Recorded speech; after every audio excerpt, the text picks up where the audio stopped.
Even that, and I'm back with another give and take buffet. So we are seeing news resurfing all over social media right now as we're speaking. I think about Mashi and Mashi not being in good terms, and it's disappointing. I just saw a video guys talking about the situation. Because he doesn't align with what Mashi and Mashi is all about now, and he's seeing like you know the whole movement is not aligning with his will kahle kahle. That is what he's basically saying. Yabo. That is what he's basically saying. Shuthi kahle kahle yena uthi uhlulekile kahle kahle.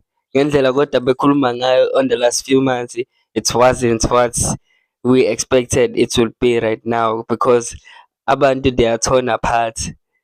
They feel like since babe kwi-meeting in the president, they feel like manje khona mhlawumbe into abafumbisiswa yona. Maybe khona mhlawumbe into abatshelwa yona baminciswa benophakela umthakazi and then yikho manje se-acta kanje. Siyazi-ke ukuthi ama-characteristic angeze angayilidela kulezi zinto ey'kanje cause mhlampe wathi uyezwa wasesho ukuthi eyi lo muntu lo ngoba ekhuluma nje ngoba ekhuluma nangejele nje.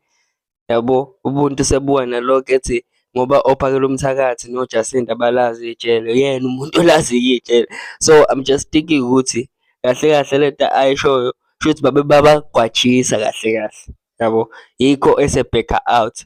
Useshilo-ke kodwa-ke yena ukuthi hhayi akasekho kwe-Mashi and Mashi and ngibone i-post namhlanje ekuseni declare-rayo ukuthi they are not associated, iMashi and Mashi is not associated with Ungizwe anymore. But then Ungizwe is declaring futhi iMashi ezobe ise-Hillbrow tomorrow ngo-9.